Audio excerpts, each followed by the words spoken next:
Okay, continuing this video. Last thing I want to say about the formula is when you are solving a problem where you don't already have your law of growth equation, or you don't already have your exponential equation, you need, oops, wrong thing. We need to make sure that we find the growth or decay constant, which is K or R, depending which notation you use.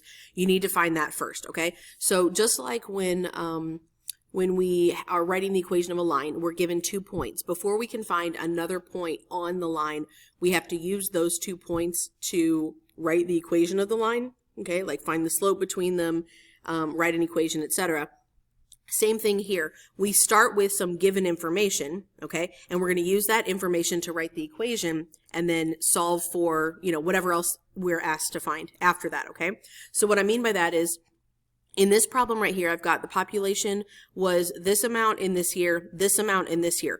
Before I can even get to any of the question, I need to use these two as ordered pairs, these 4 values as 2 ordered pairs, and write my equation that solves for the exponent, okay? This is not a calculus step. This is just an algebra 2 step, but we're still going to go ahead and go through it. Since we already found this formula, we'll use it. All right, so I'm going to start with the year 2006. I'm going to do, like, 2006 is my first year. So this is P sub, this is P sub 0. This is initial population. And we'll do T equals years after 2006. We could do years after 2000. It doesn't really matter, but because of the way that the ratios work with logarithms and exponential functions in general. But I don't want to use exponents of like 2000 or something like that. So T is going to be years after 2006. So my new population is 31,700. And that's equal to the initial population of 24,300 times e to the k is my unknown, and t is, so this is going to be t equals 4. Okay, so k times 4. All right, and then we solve this, and we are using a calculator because we don't want to do this by hand. Okay, so let's get rid of some zeros, divide there. So we've got 317 over 243 equals e to the 4k. Take the natural log of both sides, get rid of that. And so k is equal to the natural log of 317 over 243 all over 4, which is about 0.067. Now, I'm writing 0.067 here, and I'm going to continue to write 0.067 when I answer the next part of the question, but don't round in your calculator, okay? Leave that number there and reuse that. Store it if you need to. Okay, so then, once I have my variation constant, I can write my equation, where population is equal to, initial population stays the same, 24,300, times e to the, and then k is approximately 0.067 t. So this is the equation that models the population of Edwardsville, okay, in years since 2006. All right, so then the question is, when will the 2006 population be doubled? So we can do one of two things. We can say, well, now we want our final population to be twice this, and we can double that. Or we could say, hey, why don't, since we know that the ratio is going to be 1 to 2, we can just put a 2 here and a 1 here and solve for t that way. If you don't recognize that that's the case, you can put 48,600 over here. The very first thing you would do would be to divide by 24,300 anyway, and you'd end up with a 2 there. All right, so either way, that's just some algebra stuff. So natural log of 2 equals 0.067 t divided by 0.067. Actually, I'm dividing by the original value, not the rounded value, and I get that t is approximately 10.43 something something something. Okay, the question says when. The answer to when is not 10.43. That's a number of years since 2006. So I'm going to say during, the year 2016.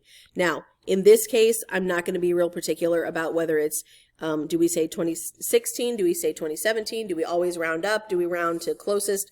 It doesn't really matter because it doesn't tell here, because it doesn't tell us in the problem if population was counted at the beginning of the year or the end of the year. So really during 2016 is as precise as you need to get, okay? You could also say at the beginning of 2017 if that's what the if that's when population was counted. Okay.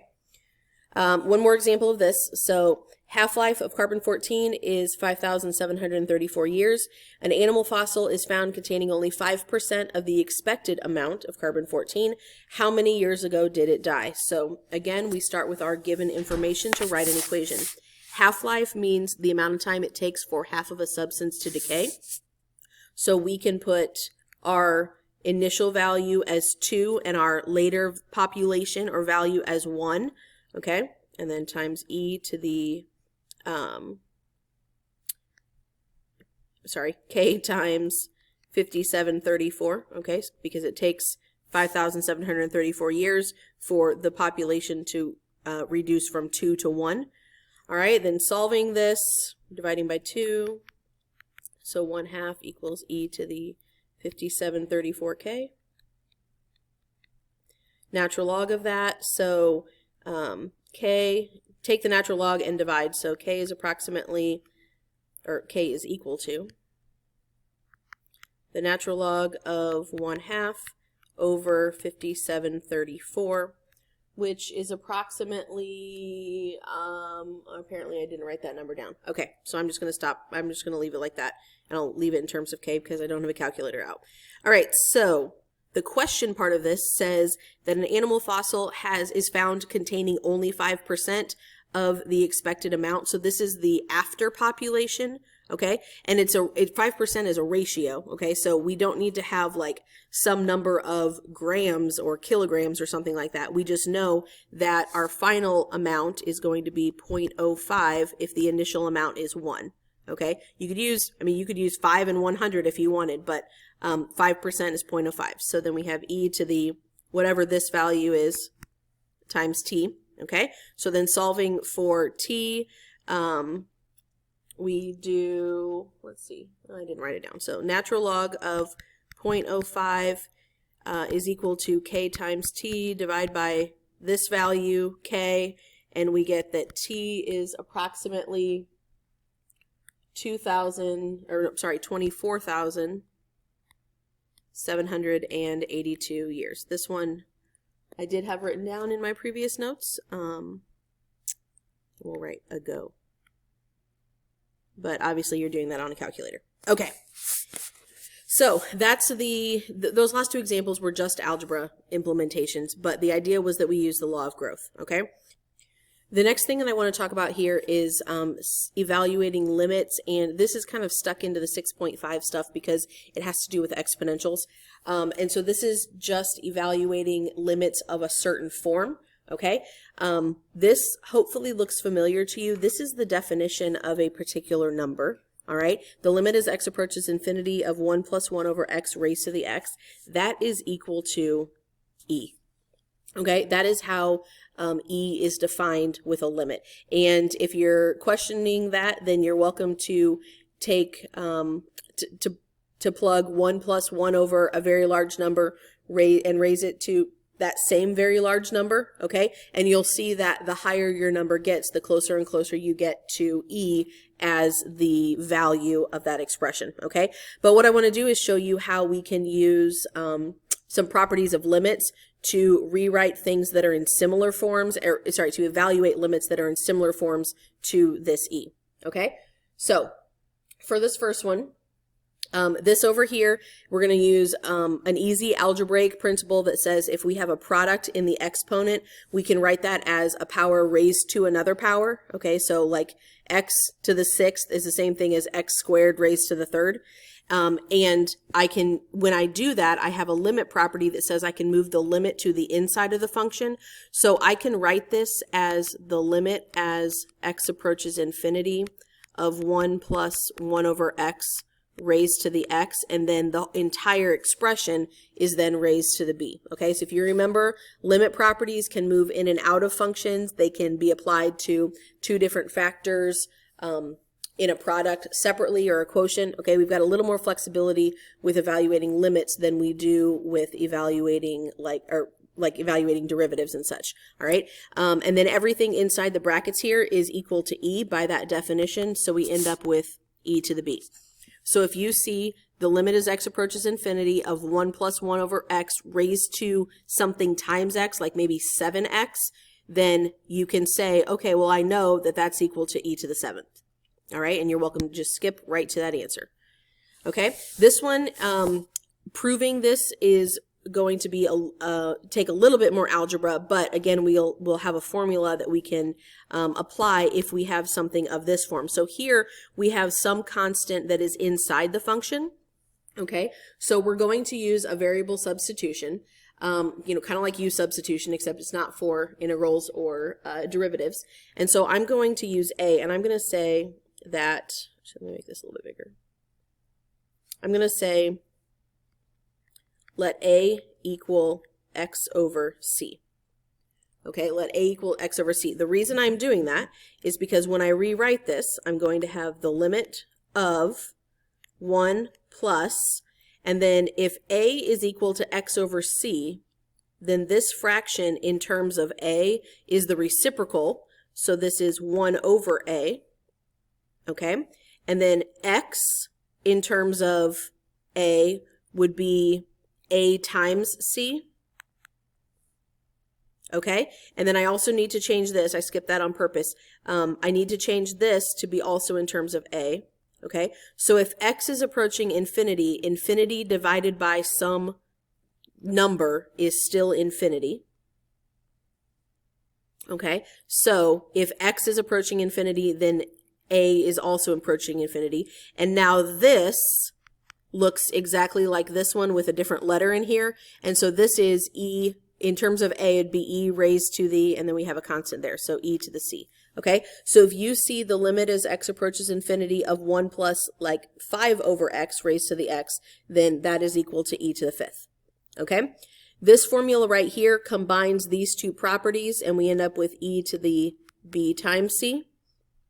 Okay, C from in here, B from right there. You're welcome to write it out like this to verify for yourself if you want. Okay, and then this last one is a little bit different. Again, I'm going to do a variable substitution because here I have an x is approaching 0, and I have a 1 over x. I have the reciprocal of everything I need. So I'm going to say let A equal 1 over x, and now this becomes the limit as, and so if x is approaching 0, well, if this denominator is approaching 0, then A is approaching infinity. So as A approaches infinity, okay, of 1 plus, and then x is the reciprocal of A, so 1 over A would be x, and then raised to the A, and now this looks exactly like the original limit, so that is also E. Okay, so I would recommend that you stop here and try these 3 examples, and they're all going to be E to some power, okay, and then play again and see if we get the same thing. So for the first one, this looks just like the original, except we have an extra 2 there, so our answer is E squared.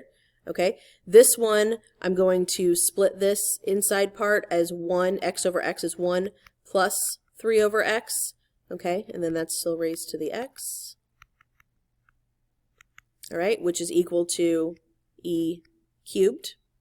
Okay, and this one, tiny difference here. We've got minus instead of plus. But this is the same thing as 1, and then we can say plus a negative x. Oops, plus a negative x. Okay, so this right here is combining this formula here with this formula here, so we end up with E to the negative first, or 1 over E. Okay? All right, I don't think you're going to have any problems where these show up, but I'll go ahead and give you the formulas. Okay, compound interest is, amount is the initial amount, or the principal, times 1 plus r over n raised to the nt, where r is your rate. You need to change the percent to a decimal. N is the number of compounding periods per year, so like if it's quarterly, n is 4. And then nt is the total number of compounding periods, so number per year times number of years, okay? And then continuously compounded interest, which is why this shows up right here, is PERT. So P sub 0, or I'll just use the same notation, A equals P times E to the RT, okay? All right, logistic growth we are going to do on Monday.